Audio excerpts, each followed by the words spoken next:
We should do something like that. We should do, this pod is going to break up, and then we don't. You think anyone will give a fuck? I went to Germany, watched the England-Denmark game. Haram ball in the flesh. Google who's the highest assist maker in the Euros history. Every time Ronaldo got the ball, he's like, he's back. Just watch him this Euros, he's back. Albania's Prime Minister Edi Rama, he suspended the nation's parliament for 10 days so that the entire country is basically watching the Euros, and that's the only focus. I was sitting with his cock in his hand the full time. Hardik, if you want to discuss, come on the pod. Bring some of your lady friends. When do these countries start asking themselves the question, is women's cricket worth it? I don't think there's an episode where we don't have gay at least one. Call the cops.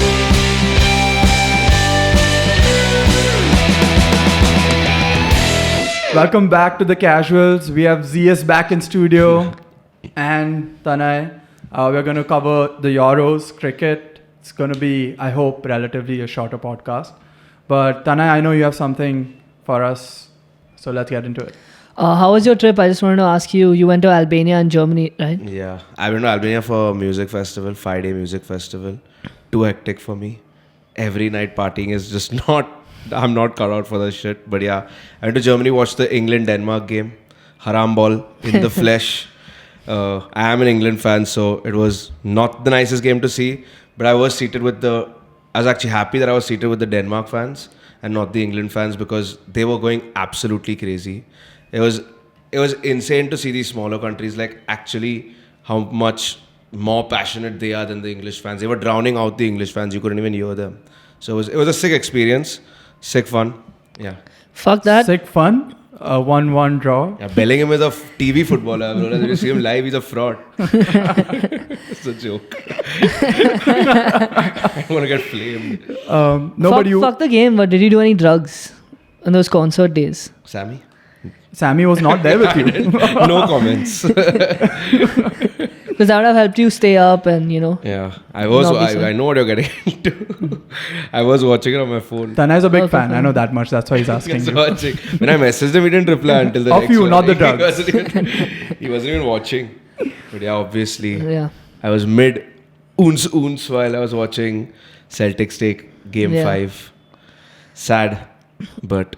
I'm glad that you enjoyed your time out there, but now it's time for you to go through the burpees and hot dogs. Yeah. Good. You brought that up. So the NBA finals happened. Celtics won. ZS lost his bet. So now he's going to have to do 50 burpees, 5 hot dogs in 10 intervals. minutes. Yeah. Exactly. 10 burpees, 1 hot dog every 10 burpees. Did we say 10 minutes? Yeah, 10 minutes. Yeah, there's a time limit to it. Yeah. I think we got the results on the poll. They said that it was 1 hot dog every... 10 burpees. Yeah, 10 burpees. Oh, yeah.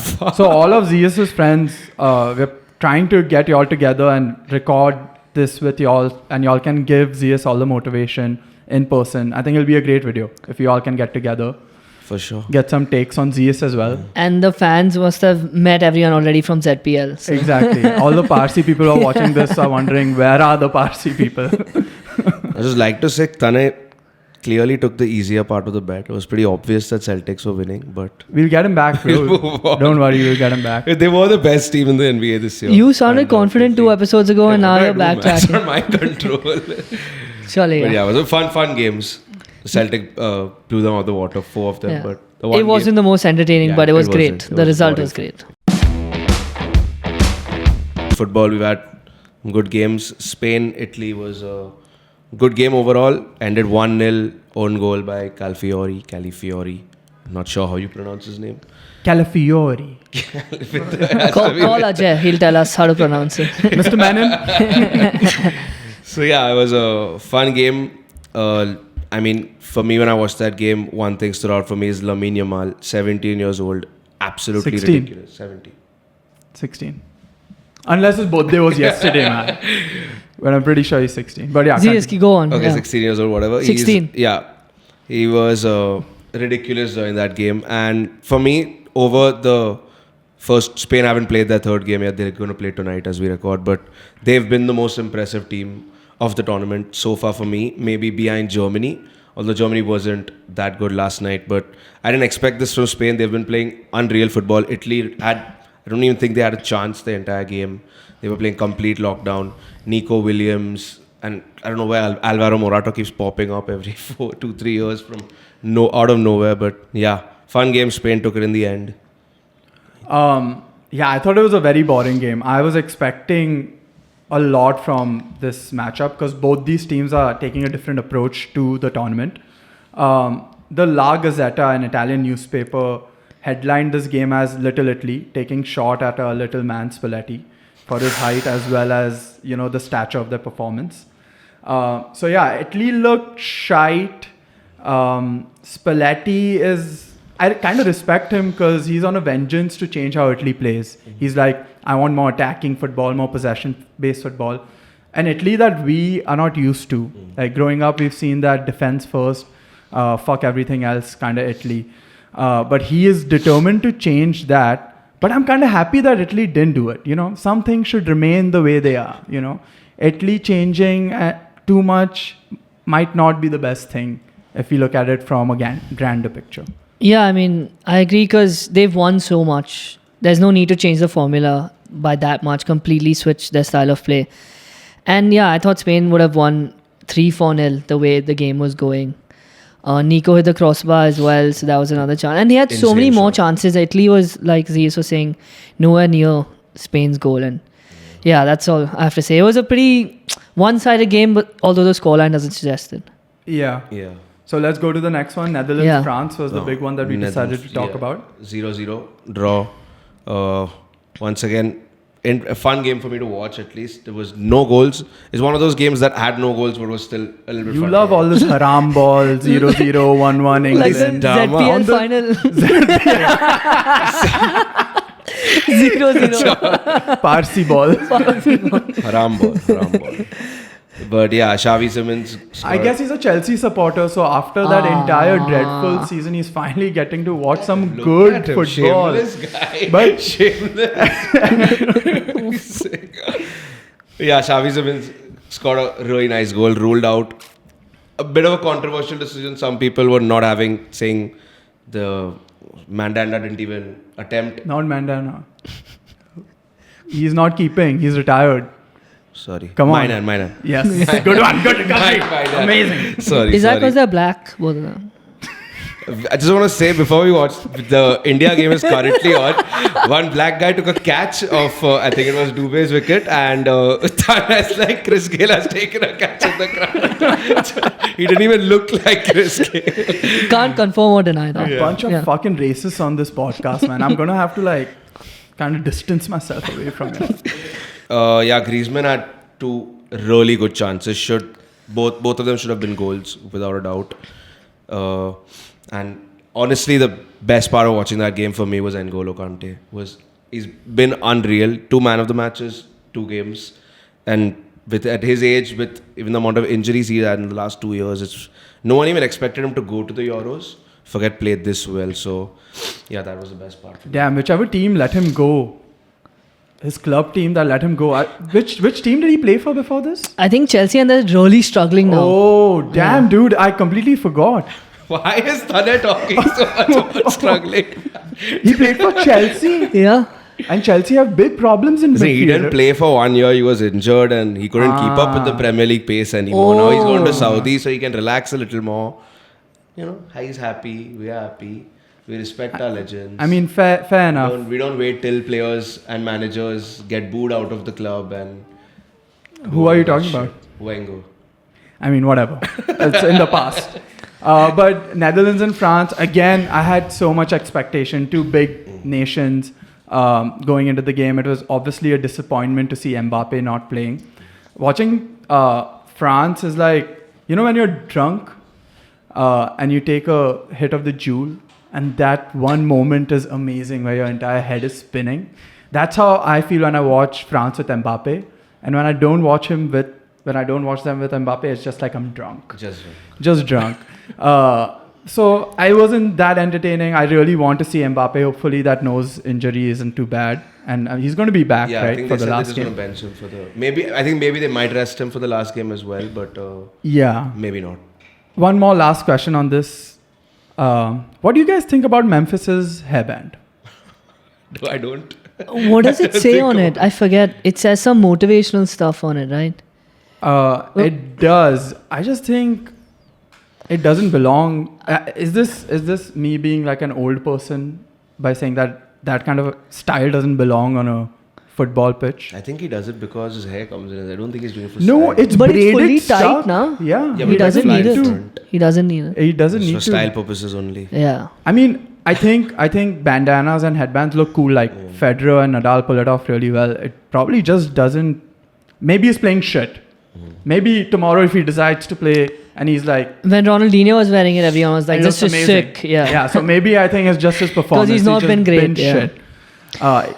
But Aziz was talking about the disallowed goal, and I thought that was a clear goal. It should have been. Mainan didn't even, like you said, he didn't even dive. And although I forget who was right next to him that caused the offside, that ball was perfectly in the corner. He would have never got there. The player didn't affect play either. Like if he'd have affected it, sure, give it. But and I know Van Dijk said the English referee has screwed us and stuff in his post-match interview. And yeah, dude, that should have been a goal. It was such a sick finish, and I agree. I don't know. But I think if they give that a goal, then they'll have to look at they have to keep it probably black and white for the rule. Like they have to go into interpretation of everything. Mainan could have easily just been, he can argue and say that this guy's in my way, so there's no point of diving because I know I'm going to dive into him. So it just becomes too much of a mess, I think. So I think it's probably the correct decision to give the offside. Although I think it's just unfair. Like it's unfortunate. I didn't think it was the correct decision. So I found out Yeah. what's on his head. Yeah. And it says, "Who cares? Who cares? Who cares? I care. Don't wear it." And he also said that his girlfriend thinks it looks cute. Finish. So I guess, yeah. Naveen gives a fuck about The you. ladies just make you do crazy stuff. Turkey versus Portugal was the last game. We have to talk about 3-0 Portugal. And the only thing that anyone is really thinking about that game was Portugal's third goal, where Ronaldo unselfishly passed the ball to Bruno Fernandes. What a player. So unselfish. But So unselfish. No I other mean- player would have done that. I mean, to be honest, I don't see Ronaldo doing that 3-4 years ago. I think you see Ronaldo in this Portugal squad, and he even came out and said, "I'm here in this squad. I know what my role is. My role is to make the full team better." Let me just stop you there and now Google who's the highest assist maker in the Euros history. He doesn't play for records. I just want to say this. He doesn't play for records. But just Google. But either way, Cristiano Ronaldo.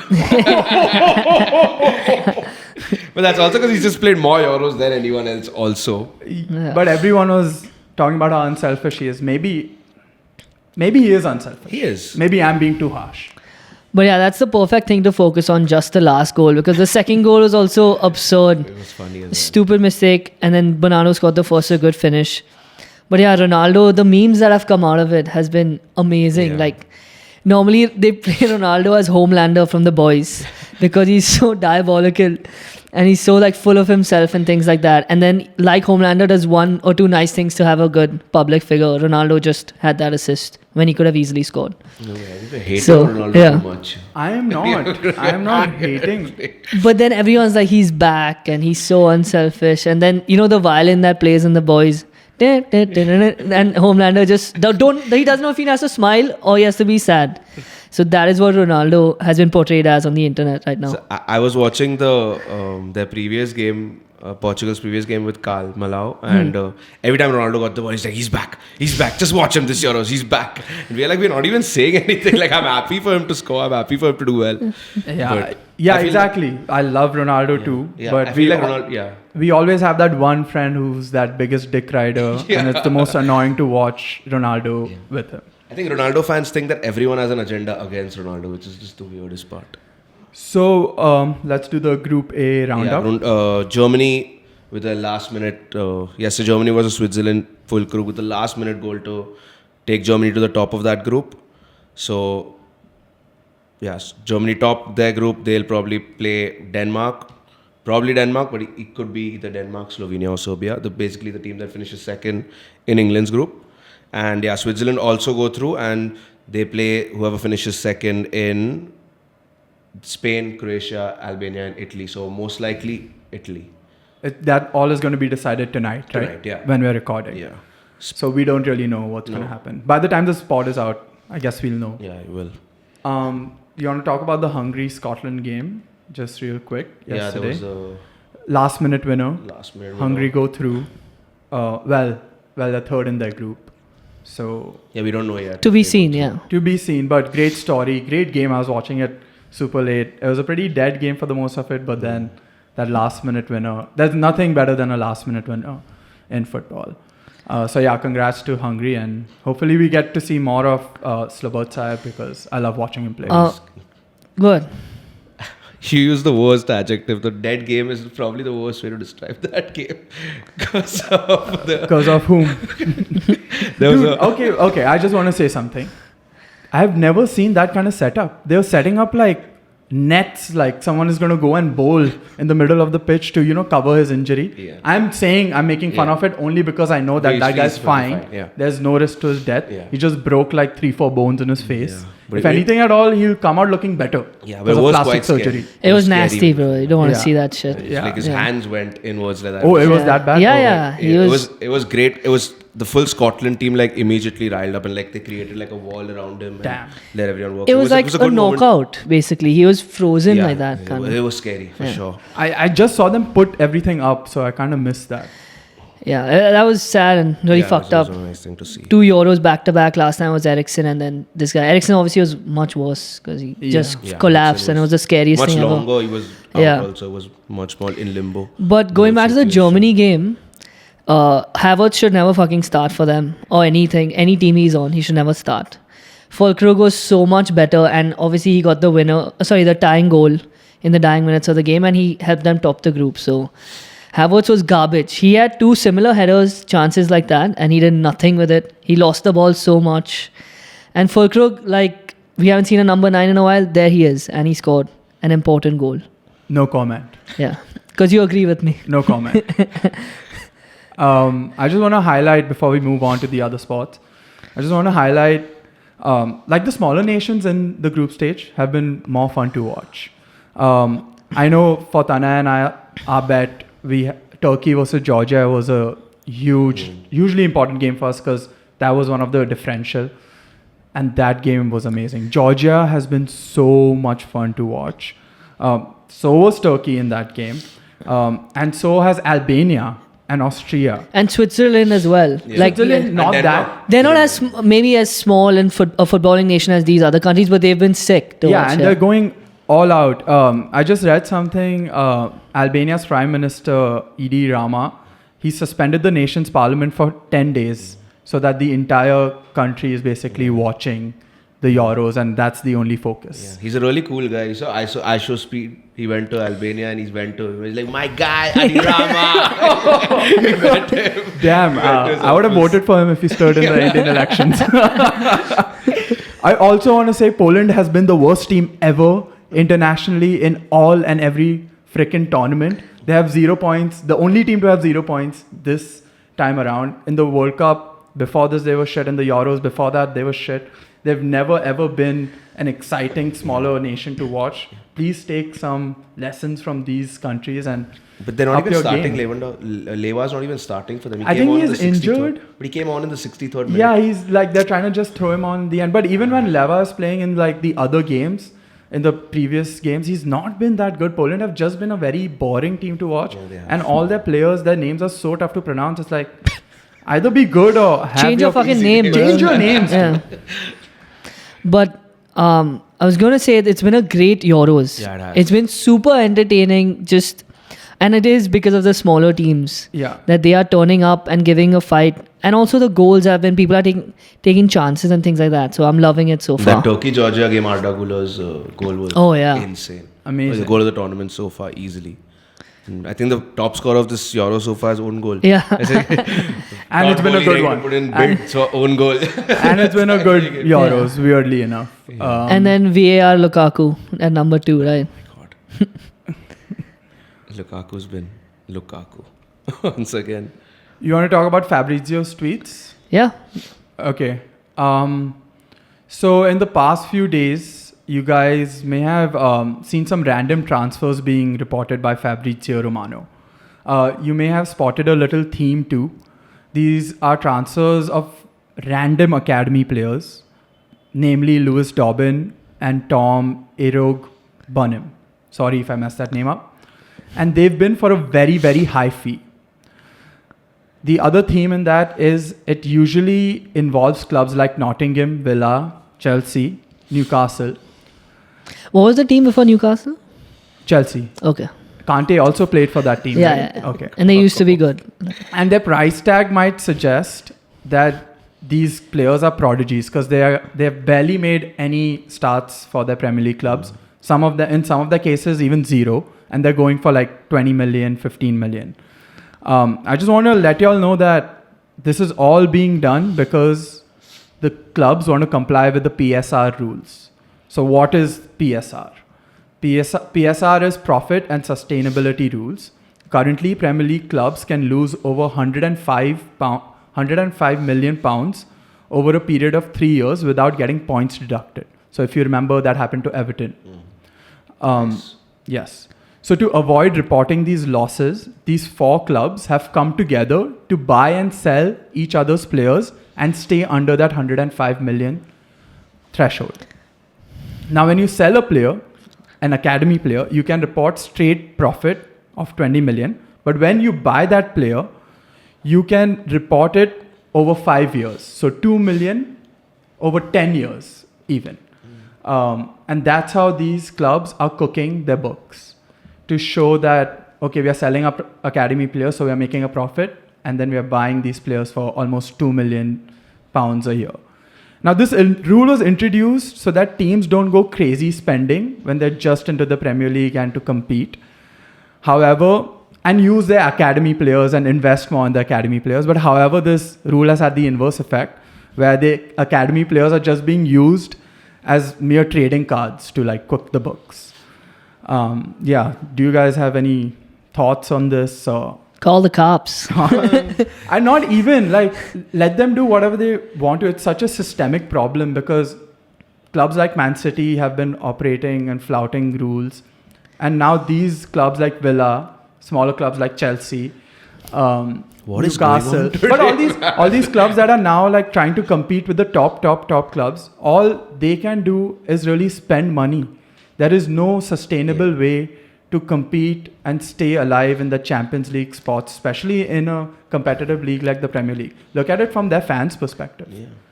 They have to do this. I mean, if anything at all, the Premier League should have stepped in way before, and these rules should have been put in place way before. Yeah. I mean, if you can find a way to cheat the system, then fair enough.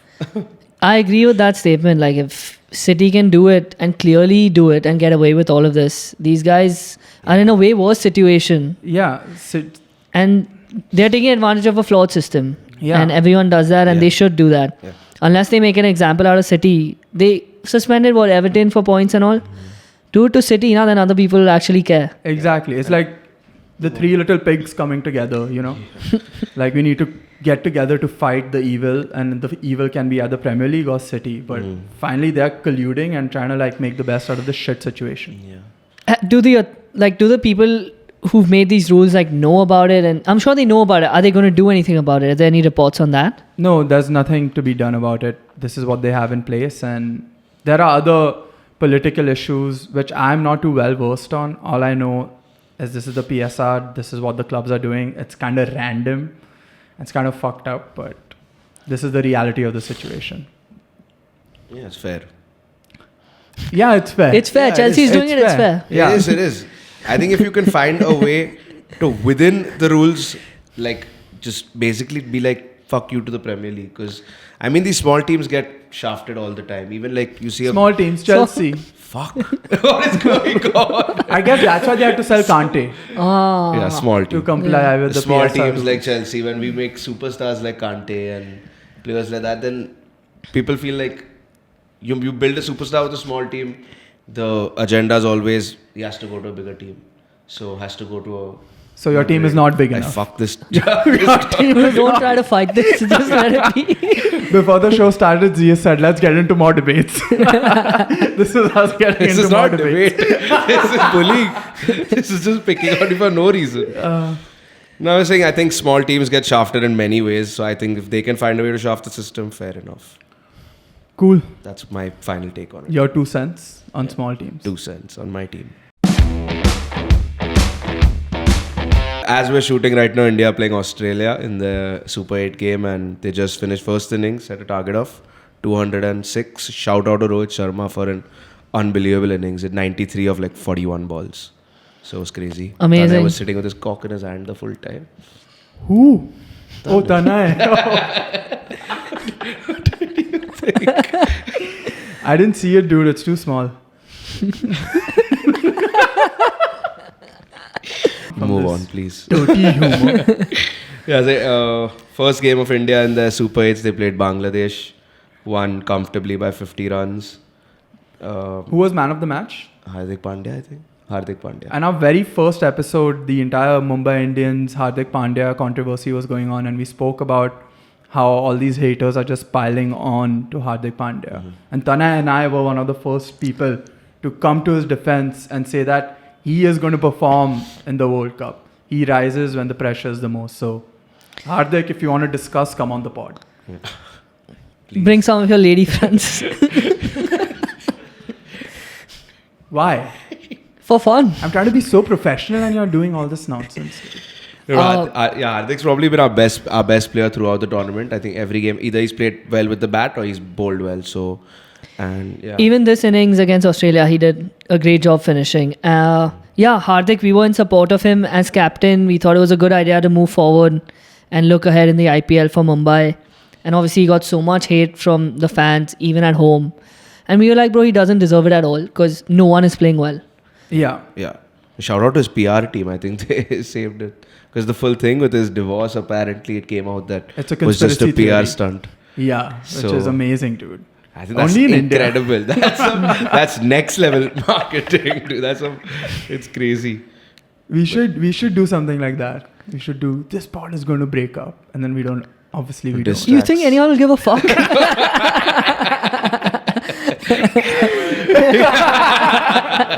Thanks, Rohan. Yeah, but it was a pretty straightforward game. And India had 196. Bangladesh struggling. They made 146 in 20 overs, so not much really to cover there.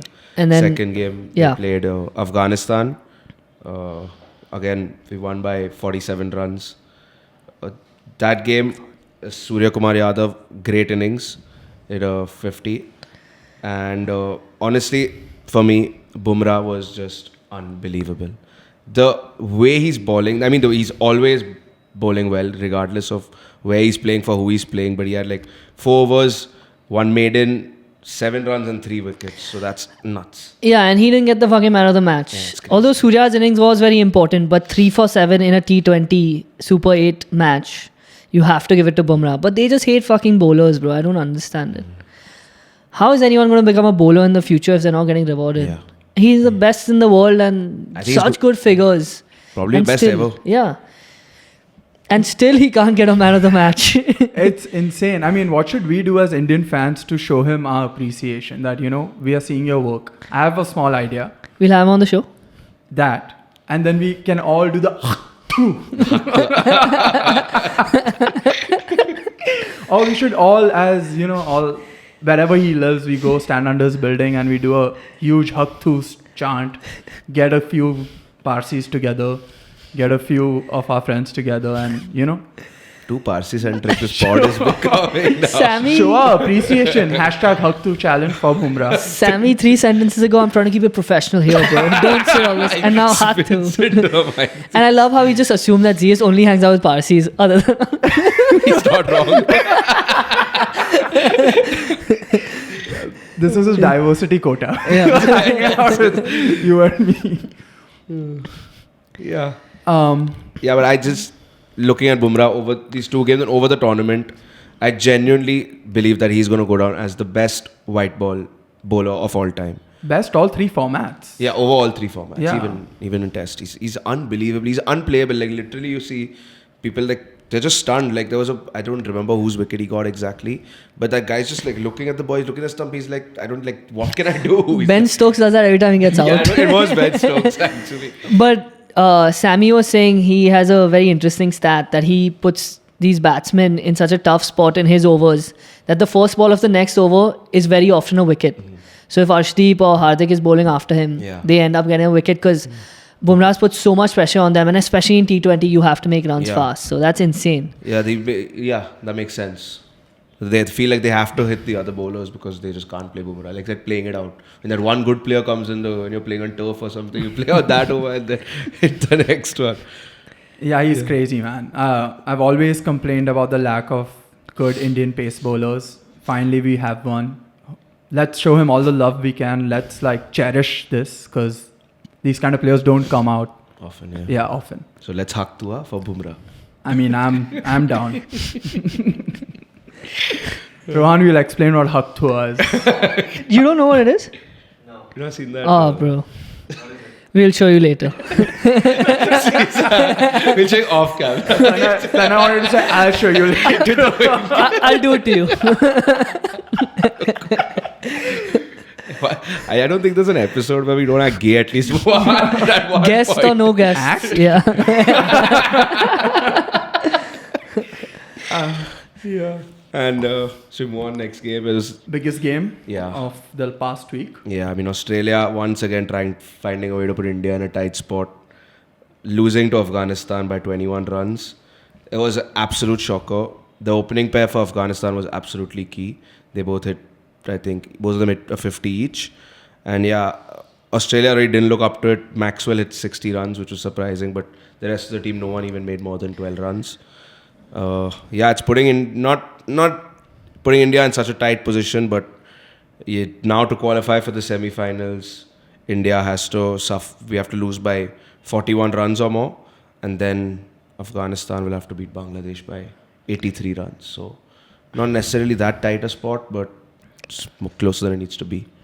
But I loved it that Afghanistan got their revenge from the 50-over World Cup. And I was really scared when Maxwell was going off again. I was like, this Chuth is going to do it to us again. Because that was the reason they won the World Cup. If they had lost that game in 2023... That was against Afghanistan only. Yes. Yeah, exactly. Yeah. They got revenge, no? Yeah. So 2023, if they wouldn't have won that game, they would have made the playoffs or whatever you call it in cricket. And then, obviously, Australia ended up beating India in the final, which was fucked. I hated all the Indian...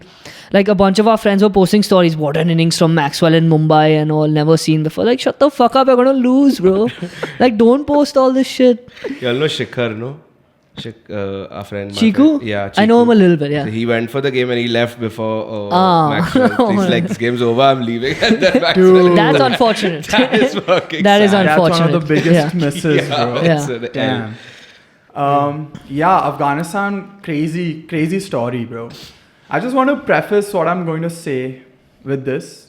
Taliban is in my top 3 most hated terrorist groups.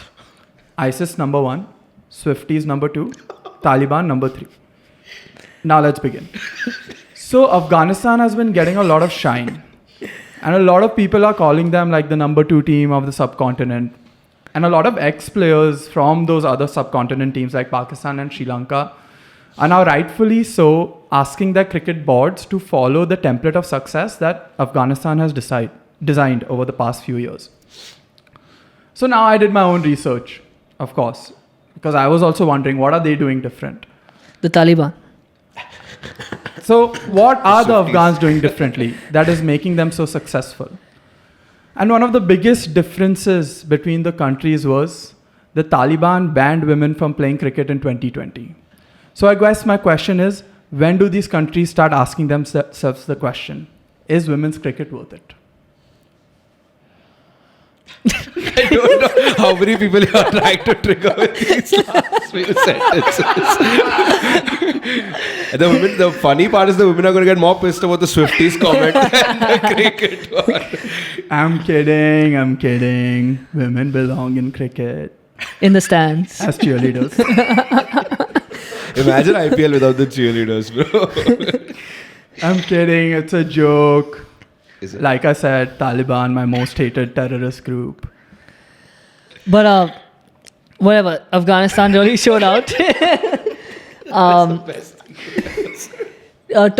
You were saying the KL Rahul and this story with Pooran posting the story of... Yeah, there was a lot of hating on each other, Passive-aggressive. sub-tweeting, sub-storying on Instagram. So Nicholas Pooran storied a picture of Naveen Ulhaq after his amazing performance against Australia, in which he said, if I get the new ball, you did say if you get the new ball, you will do that at Naveen Ulhaq. A lot of people on Twitter are theorizing that this is a direct shot at KL Rahul, who refused to start him or give him the ball in the first 6 overs against SRH when they got absolutely whooped, and then KL Rahul got whooped by his owner Goenka right after that. So a lot of subtweeting, especially against the Indian media, and interesting. Let's see how the IPL auctions pan off. Yeah, the big auctions Pan out. coming. Those are always fucking fun. Like you have to decide who stays, who goes, and with the KKR Mumbai thing as well, and now this, it's going to be interesting. And good segue into what I want to discuss next. Gautam Gambhir's coaching roles. So according to the Nav Bharat Times, Gambhir has come out with 5 conditions if he were to get the job or if he were to accept it. Full control of cricketing operations without any interference from the board. Fair enough. Reasonable. To pick his support staff, including batting, fielding, and bowling coaches. I guess again. Yeah. So he'll get Dhoni for fielding or something. He hates Dhoni. Yeah. Goal setting for 4 senior players. Virat Kohli, Rohit Sharma, Ravindra Jadeja, Mohammad Shami. So he says that if these players do not perform well in the 2025 Champions Trophy, they're out of the team. For 2027. They're out of the team, period. If Yeah, they don't fair. perform well in this 2025 upcoming Champions Trophy, there's a likelihood it might not even happen because it's happening in Pakistan. So we might not even play. Number 4, separate teams for different formats with a focus on Test cricket. So Nanu was speaking about that. Could be Yeah. a very good idea. Could be a very good idea. Start preparing a roadmap for the 2027 ODI World Cup in earnest. I mean, of course, everyone is going to... If you're a coach, you're going to have a roadmap. I think that's pretty obvious. Now, all these 5 conditions are pretty normal. What I love is that he's never coached a team. What does he know about coaching? He's only ever been a mentor. He's been a mentor for LSG. He's been a mentor for KKR. And for some reason... Oh, we have a quick update. David Warner out. Can you give us a play-by-play on how that happened real quick? No. Arey? Let's try. Should you have to? Let Let's this try. ad get over. Right now I can't. Right, no. Okay, so Going through it. Okay, yeah. Give us a play-by-play. Incoming ZS's play-by-play. So it was Arshdeep Singh running up. Outside edge and Did he bowl the ball? he's running up. Arshdeep Singh running up, looking with fierce intent in his eyes of outswinger. And yeah, outside edge caught by Surya Kumar Yadav with first slip. Amazing. Sick. Let's fucking go. First over, na? Second over. First Sick. ball of the second over. Amazing. Sorry, last ball of the first. Adesh, thank you. Thank you. This is showing out. Yeah, But good one, ZS. But yeah, all 5 conditions pretty normal.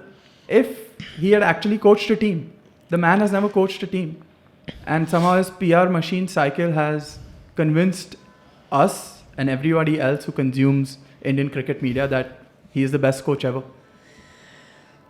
First off, I thought he coached LSG and KKR because he's been so involved. So much so that he wears the kit with his name on it. He goes and fights with other teams' players, namely Virat, who he wants to axe soon enough. I think if he gets the job after the T20 World Cup, Virat is done playing T20s forever. He's going to become the fielding coach. He's going to become the mentor, aggressive manager or something like that. He's going Yeah. to take Gambhir's role. Yeah. Then we all are going to give Virat credit, and then he's going to become the next coach. Figure it What a out. roadmap, man. It all started with their beef, and now it's coming to this where, but either way, Virat has been pretty shit in this tournament, so he might just get axed for T20s No right comment. off this.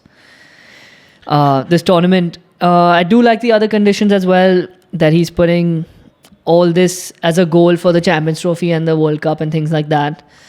I don't like singling out players, but I guess he had to do it because to get more attention. Like you said, he's not been a coach, and this is the way to, put your foot down. Doesn't matter how small that foot is, you short fuck. And that's coming from me because I understand what he's going through in life. No, but either way, dude, I've liked Gambhir in general as a player, and He's funny. And I thought he was a coach, but as a mentor, he's been solid. KKR just won, so I don't know. I'd like to see him in there. Even if India doesn't do well, which I hope they do well, it'll be entertaining as fuck. Exactly. Because he's criticized everyone else. Now when it's his turn, let's see what happens. But also, this is the most alpha thing to do.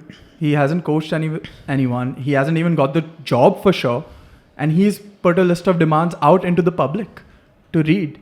I mean, if going by this, if we have anything to expect what is to come from the Gautam Gambhir reign, I am super excited. And I'm totally bought in. And also, I guess India has been, on a more serious note, India has been struggling to move on from players like Kohli and Sharma. I know he played really well, but come on, he's old. And You just saw him shout "Bhenchod" loudly into the camera. Right? So maybe a big ego like Gambhir, who's been so vocal about that change and making that transition. It might be time, and he might be the right player to do it. Coach to do it. What is he, bro? What is he? What is he gonna be? He is God. Oh, also his sixth condition was to make Marcus Rashford an Indian citizen and involve him in the Indian cricket team.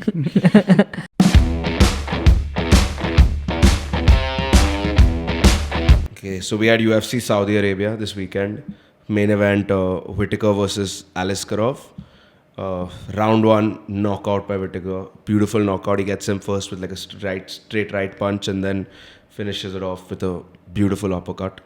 Alalshikh did take this fight on 9 days' notice to replace Chimaev, but yeah, not very much. So last time we spoke about this, I forgot to mention that Alalshikh had one loss before Whittaker, and that loss was against Chimaev, and Chimaev also finished him with an uppercut.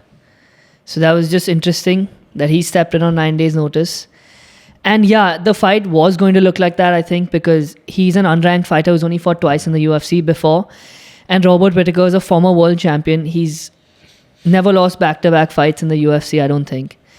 Even if he loses, he's only lost to Izzy and Rikis, who have been the champs, and Rikis is the champ right now. So Whittaker, so happy for him. One of my favorite fighters. Great personality, super down-to-earth guy, it seems like. And yeah, man, he just comes and he fights smart usually, and he's got his first finish in a while. So I was super happy. He was fucking pumped, and yeah. But does this mean he can start competing for the belt again? I think him and Strickland have to go at it, and they fight the winner of Rikis and Adesanya. I think that's the thing to make at 185. If you haven't, please go watch the knockout. It's one of the cleanest uppercuts I've ever seen. Yeah, a textbook uppercut. You very rarely get to see such clean uppercuts or a hook, which usually these knockouts are a little dirty, like someone's trying to block and you sneak into a punch, but this was like flesh clean on his chin. It was awesome to watch. We were watching it together, and I was in and out of my sleep trying to stay up. Then I was watching it, and I just hear Tanay, oh shit, oh my god, fuck. And I wake up and I just see Whittaker connecting his right hand to the chin. It was amazing. Yeah, it was a great knockout. Yeah, I love that he was so patient after he hurt him as well. He got him with a straight right, and then he was wobbly, Alalshikh, and then Whittaker used his patience, experience, and he knew he'd get the finish, and he landed it perfectly. So yeah, it was a clean knockout. In the co-main we had, not co-main, it was like... Yeah, co-main. Was it the co-main? Sorry. Co-main event was ZS. Pavlovich versus Volkov. Volkov won by unanimous decision. He took all 3 rounds. 2 judges put it 30-27 and one said 29-28. But yeah, it was clear domination by Pavlovich. And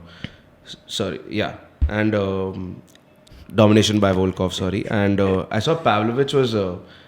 Volkov went to shake hands with him after the fight, and Pavlovich like pushed him away and told him to fuck off. So I don't know what that was So, all about. yeah, first I'll talk about the fight that I thought Pavlovich would win because he's been on a tear recently, besides that Aspinall lost for the interim belt, which just shows you that he fought for a belt. That means he was doing really, really well. He had a bunch of first round knockouts.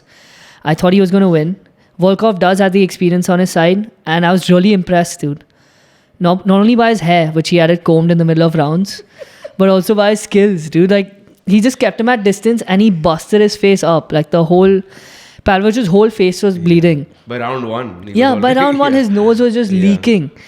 And yeah, man, super impressed by that. He uses distance. He's 6'7", and he was able to just keep him at bay at the end of his punches.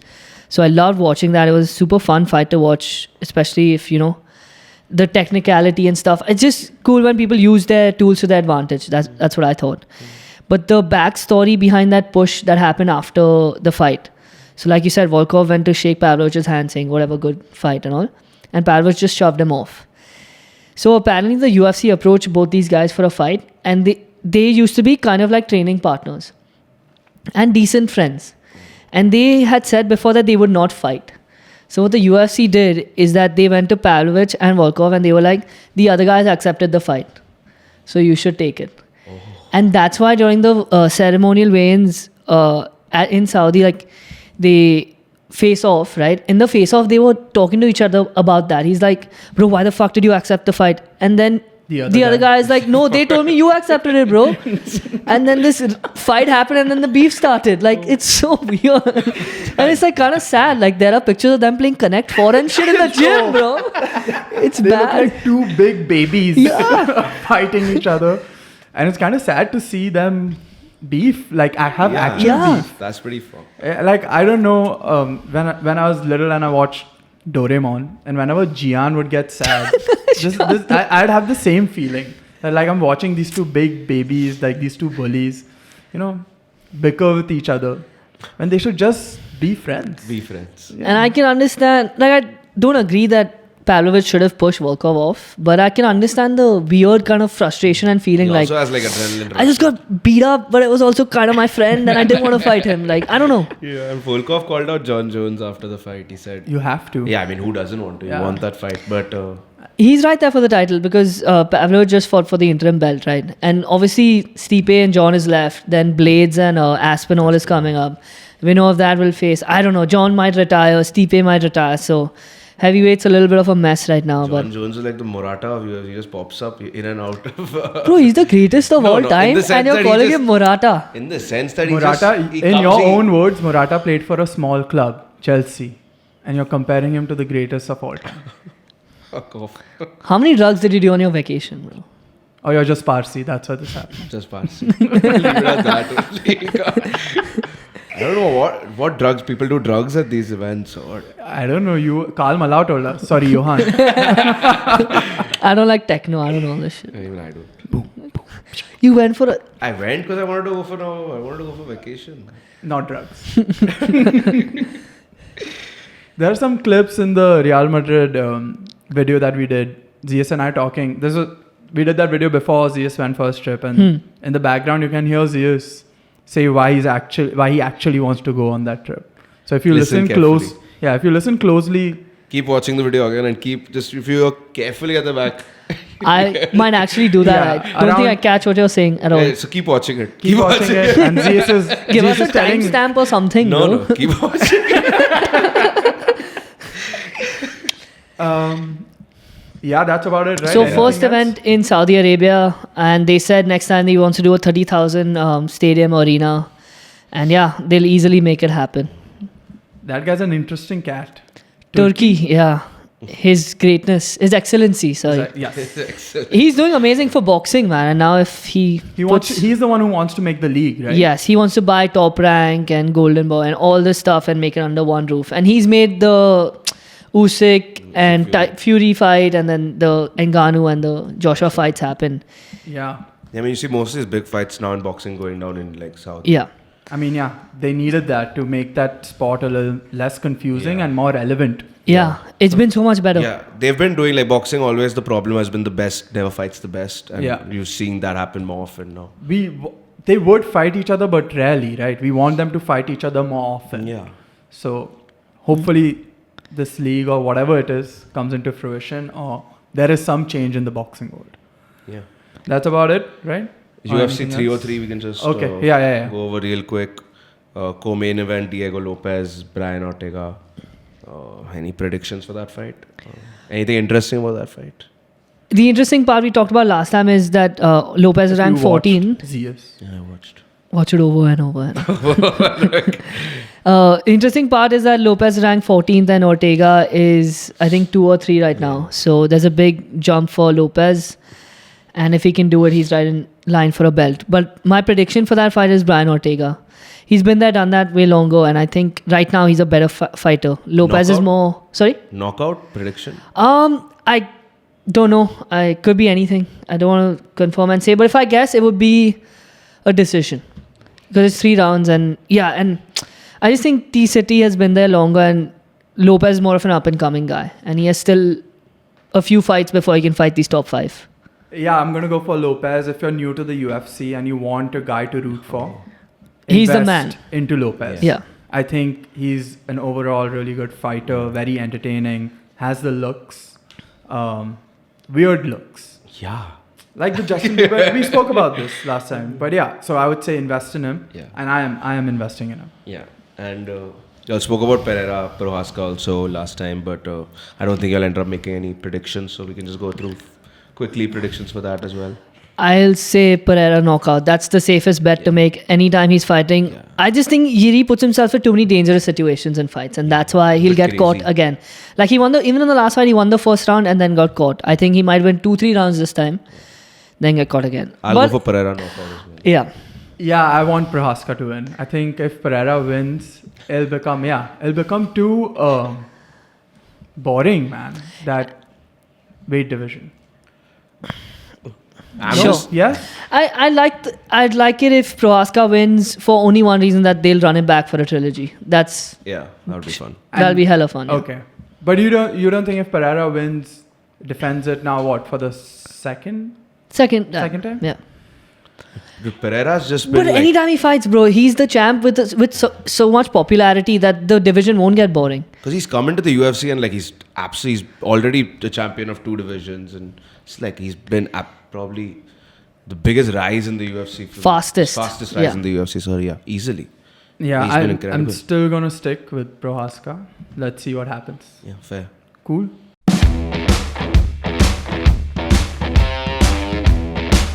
We have boxing, Mike Perry versus Jake Paul.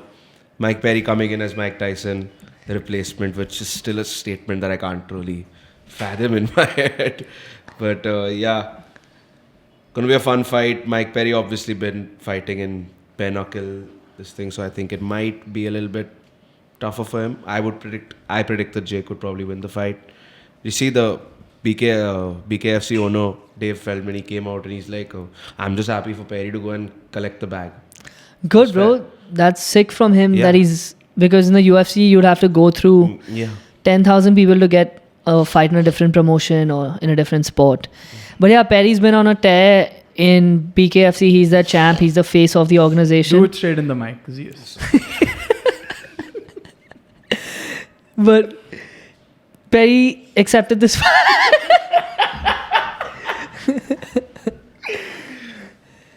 You're good. Yeah.